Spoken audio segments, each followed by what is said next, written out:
So I was talking to a number of influential Democrats this week about Antifa and about January 6th. Okay. And so imagine that an outside observer like a Canadian might look at the United States and think, well, the radical left has Portland and Minneapolis, and that's pretty damn ugly. And then the radical right has January 6th, and that's pretty ugly. And, maybe you could draw some kind of equivalency between the two, and maybe not, but I think you could at least make a reasonable initial case for something like that. January 6th had a lot of symbolic weight, if nothing else, and certainly did frighten people very badly. But when I was talking to these Democrats about Antifa and the riots, their attitude is sort of, well, there's always been riots and race riots in the United States throughout its entire history. So in some sense, it's really nothing out of the ordinary. And besides, Antifa doesn't really exist. And so I'd like you to address, if you would, both of those points. And I should point out, too, these were reasonable people making these points. These aren't radical leftists. These are people who are trying hard to pull the Democratic Party towards a moderate center and who are very suspicious of the radical leftists, especially the grip they have on the education system. So they're good faith players and still. And the other thing they said to me was that they believed it was intellectually dishonest to draw a parallel between Portland and Minneapolis and January 6th, making the case that what happened on January 6th was much, much worse, like in a category of its own. And they justified that by referring to the fact that it was a direct assault on the Capitol building, and that there was presidential ambivalence about bringing that to a halt. So that's a rat's nest. So, you want to wade in? Yes, Professor. So I think, let's say for good faith engagement from the left, I completely understand why there would be this perception that Antifa is a myth or doesn't really exist, because that's the propaganda that the public is fed from the legacy media and broadcast and in print, day in and day out, certainly since Trump was elected. It's an entirely different story, though, when you are on the ground, as I have been for years, and you see that militancy face to face. And when you see it, the organization or aspect of it is undeniable. That's what initially sparked my curiosity, because in Portland, where I'm from, when the election results in 2016, November, were announced, tens of thousands of people took to the streets.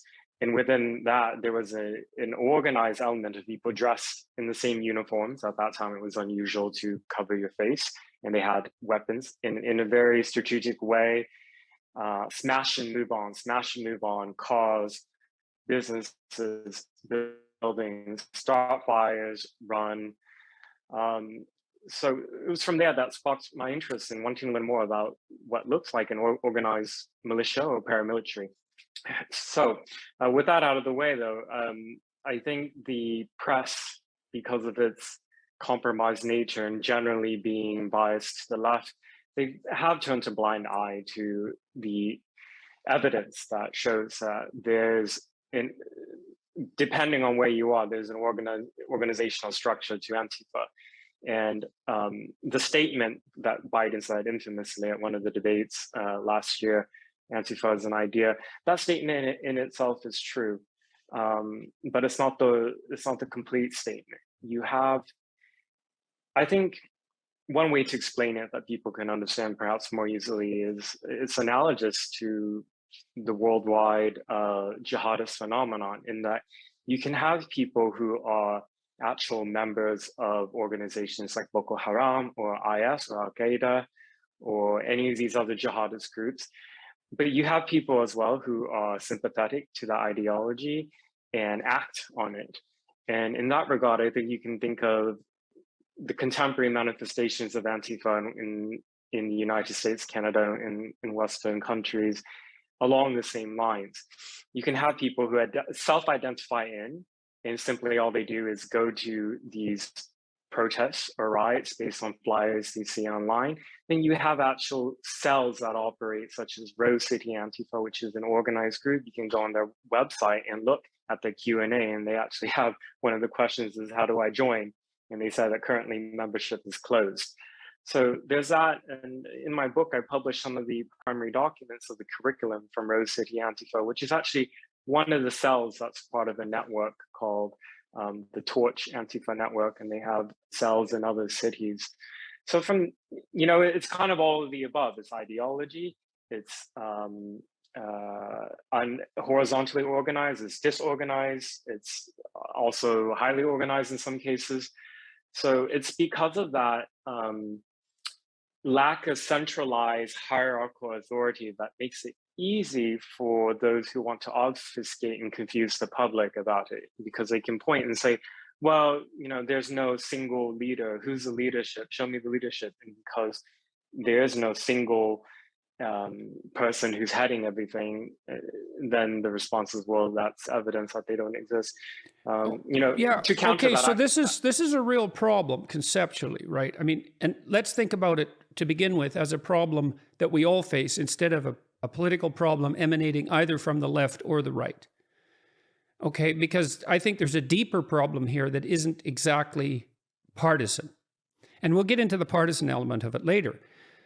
So imagine, first of all, so I assumed that the description you gave would be the one that you gave, is that, okay, so what we have here is we have some actual organizations. Let's focus on Rose City Antifa. But it's a radically distributed organization.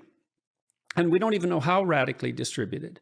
And it's almost impossible to identify its core members or even to define what core membership might be. Now, you did point to Rose City Antifa, but if I said, for example, well, how many other Antifa groups are there that have an identifiable organizational strategy that's akin to Rose City Antifa? How many do you have any sense of that?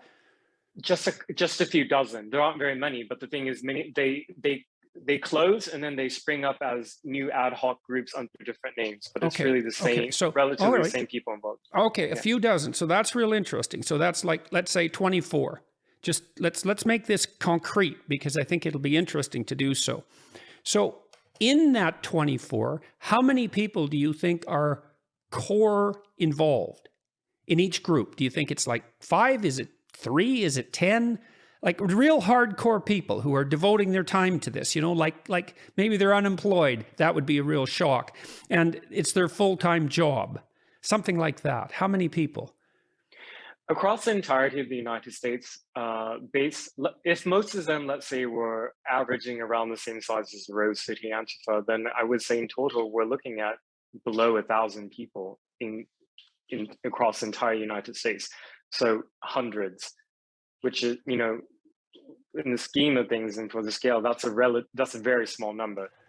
Yeah, well, it's so small that you could say that it's, and I'm not saying this, but it's so small that you could say that it's non-existent, right? Because it's 1 in 300,000 if it's the US. It's such a tiny minority of people that they barely exist.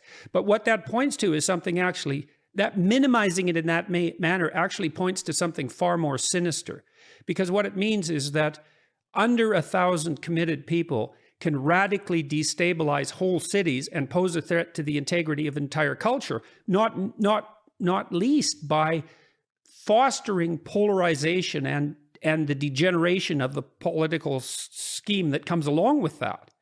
And so that's a real danger for all of us, particularly if it's the case that groups like that can multiply their power by pulling other semi-attached and maybe not so violent or even extremist people in on the basis of their empathy.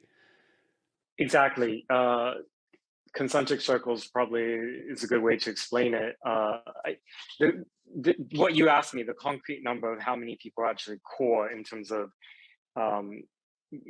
involved in the organizing, the planning, attending meetings or trainings, like as you said, almost non-existent given the population size of the US. However, the larger concentric circle is of their sympathizers. And I think the role of the press, since particularly, I would say since the election of Trump, helped really to mainstream the so-called Antifa ideology. It put day in and day out for the entire world that this belief that America had elected a fascist president under Trump, that we were experiencing a regime change, that there would be genocide. And on the face, I mean, these accusations are so outrageous and I would say laughable, but people genuinely believed it. You know, go back 5 years, remember, like this sense I of believe